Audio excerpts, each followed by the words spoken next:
Olá, sétimo ano. Essa aula de hoje é uma aula que a gente já viu. Vou fazer uma revisão, né, destacando aí novamente os principais pontos sobre o conteúdo aí, o Brasil na economia mundial. Onde aqui, após vocês assistirem essa videoaula, vocês vão responder umas questõezinhas, né, sobre o assunto que vai valer como um trabalho mensal, ok? Esse conteúdo aí vocês encontram no livro aí nas páginas 90 a 95, ok? Então vamos lá. Então temos aí a importância do mercantilismo na economia. Então, para começar, o que é esse mercantilismo? Então, o mercantilismo foi uma política econômica que foi desenvolvida pelos estados europeus nos séculos aí 16 e 18, que era baseada no absolutismo estatal e também na empresa privada, onde caracteriza-se pela interferência do governo na economia, né? Então, o mercantilismo caracteriza-se aí pela interferência do governo na economia, tendo como objetivo aí estabelecer as diretrizes econômicas do Estado Nacional. A substituição do mercantilismo, né, houve aí pelo liberalismo econômico, que é outro modo de controlar a economia mundial. Então, temos aí o sistema econômico global, capitalismo, que é um sistema econômico que foi adotado aí na maioria dos países, né? Antes sabemos que o mundo era dividido em países capitalistas e socialistas. Com o passar do tempo, aí, o capitalismo ele se espalhou por todos os países, por quase todos os países do planeta, com exceção de apenas dois aí, Cuba e Coreia do Norte. Os princípios que regulam o funcionamento do capitalismo são propriedade privada, lei da oferta e da procura, economia de mercado e também a divisão de classes sociais. Então, capitalismo, né, é um sistema econômico baseado na legitimidade dos bens privados e na irrestrita liberdade de comércio e indústria com o principal objetivo de adquirir o lucro, né? Então, o principal objetivo aí do sistema capitalista é o lucro, né? Onde há toda a concorrência aí entre os países. Países centrais e países periféricos. Então, países centrais são aquelas nações que estão na condução do seu funcionamento e que desempenham decisiva participação no mundo globalizado. Então, são aqueles países que estão à frente, né, do desenvolvimento aí da economia mundial.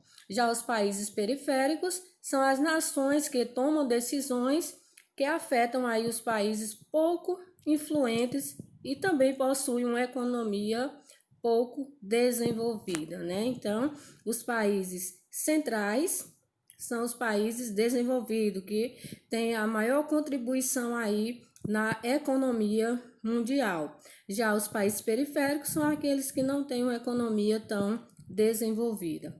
Temos aí, em relação aos países centrais, temos o grupo aí do G8, que são as 8 nações, né, mais desenvolvidas e também mais industrializadas do mundo. Então, temos aí o Reino Unido, a Rússia, os Estados Unidos, o Canadá, a Alemanha, Itália, Japão e França, né? Então, aí é o grupo das 8 nações mais desenvolvidas do mundo.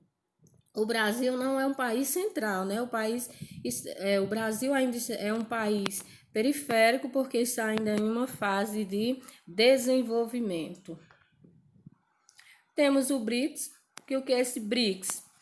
Essa sigla aí, né, representa os países, né, que fazem parte desse bloco aí, que é o Brasil, a Rússia, Índia, China e África do Sul, né? Então, BRICS são países emergentes que fazem parte de um bloco político de cooperação que recebeu a atenção dos países centrais, onde esses países, apesar de subdesenvolvidos, estão em pleno crescimento econômico. O objetivo desse bloco aí é promover um maior poder geopolítico frente aos países centrais, que esses países centrais lideram aí o capitalismo. A economia extrovertida e internacionalizada, quando falamos em uma economia extrovertida, é aquela que tem como prioridade abastecer o mercado externo. É o caso do Brasil, né, que no período colonial abastecia aí a sua metrópole, né, abastecia aí Portugal. Então, tudo que era produzido no Brasil era destinado ao mercado externo. Durante o processo de industrialização brasileira, o governo promoveu uma abertura econômica. Qual o objetivo aí foi aberto essa abertura econômica aí? Com o objetivo de acelerar a implantação do setor industrial, né?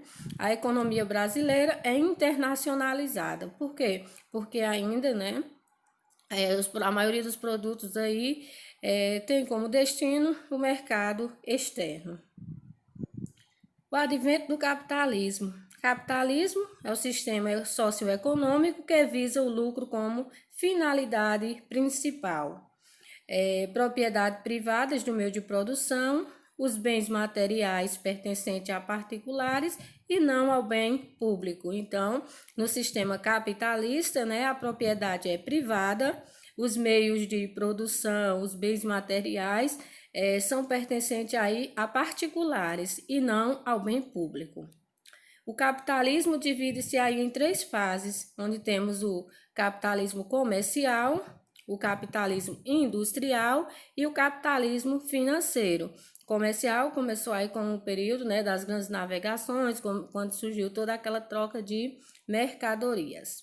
Já o industrial foi quando aí foi aumentando a produção de matéria-prima e aí teve que surgir as indústrias, né, para poder abastecer o mercado, para poder produzir em maior quantidade.